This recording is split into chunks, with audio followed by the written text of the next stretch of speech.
Assalamualaikum warahmatullahi wabarakatuh. Kembali dengan saya, Efri Deblin MPD, guru di SDT Guru 1 Kota Bengkulu. Kali ini dengan bahan ajar digital, lingkungan dan manfaatnya, materi IPA kelas 5 SD. Sebelum kita memulai, kita kembali mengingat 7 langkah cuci tangan. Apa saja?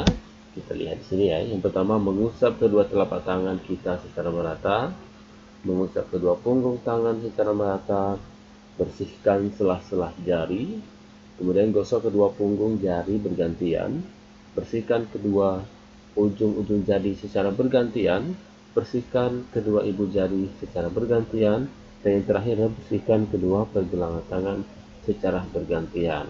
Lagunya sudah cukup familiar sekali ya. Ada 7 langkah untuk cuci tangan, mulai dari depan hingga ke belakang. Selah-selah jari, buku-buku jari, kuku-kuku jari, jempol pergelangan. Dan bilas dengan air bersih yang mengalir hingga busa sabun tidak ada yang tersisa. Lalu lap tangan kita dengan lap atau tisu yang bersih dan kering. Dan sebelum kita memulai, mari kita awali dengan lafaz basmalah, Bismillahirrahmanirrahim, dan doa sebelum belajar. Raditu billahi robba wa bil islami dina wa bi muhammadin nabiyya wa rasula. Rabbi zidni ilma warzuqni fahma. Amin ya rabbal alamin. Kami ridho Allah SWT sebagai Tuhanku, Islam sebagai agamaku, dan Nabi Muhammad SAW sebagai Nabi dan Rasulku. Ya Allah, tambahkanlah kepadaku ilmu, dan berikanlah aku pengertian yang baik. Amin ya rabbal alamin. Baik teman-teman, kompetensi dasar kita masih sama dengan 2 pembelajaran sebelumnya, yaitu menjelaskan alat gerak dan fungsinya pada hewan dan manusia, serta cara memelihara kesehatan alat gerak manusia.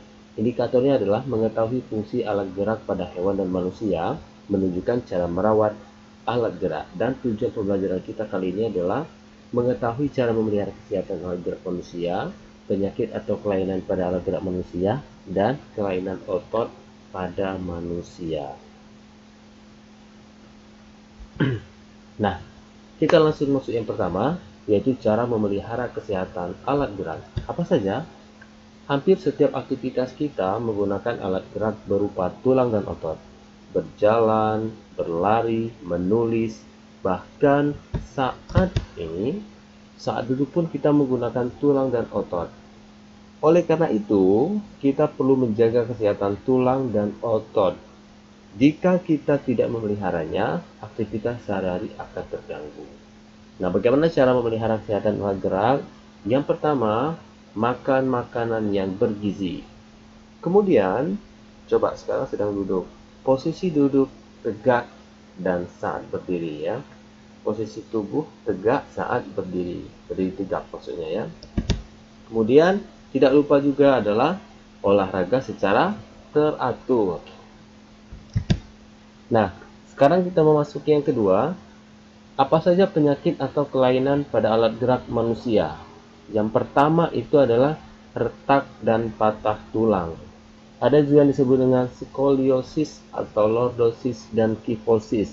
Ada juga yang disebut dengan rakitis dan osteoporosis. Retak tulang adalah kelainan pada tulang yang disebabkan oleh benturan benda keras. Skoliosis, kelainan tulang punggung bengkok ke samping tubuh. Lordosis adalah kelainan tulang yang membungkuk ke arah depan. Kifosis adalah kelainan tulang punggung yang bengkok ke arah belakang. Sedangkan rakitis adalah kelainan pada tulang yang disebabkan oleh kekurangan gizi seperti fosfor, kalsium, vitamin D, dan lain-lain. Bentuk tulangnya pun ada yang berbentuk seperti huruf X, ada juga yang berbentuk seperti huruf O. Itu disebut dengan rakitis. Dan yang terakhir adalah osteoporosis. Osteoporosis adalah penyakit tulang yang disebabkan oleh menurunnya kepadatan tulang yang disebabkan kekurangan fosfor. Jadi begitu ya teman-teman ya. Penyakit atau kelainan pada alat gerak manusia itu setidaknya ada 4 yang harus kita ketahui. Dan selanjutnya adalah kelainan otot pada manusia. Yang pertama adalah hipertrofi. Yang kedua, atrofi. Yang ketiga, stiff atau kaku leher. Dan yang terakhir adalah tetanus.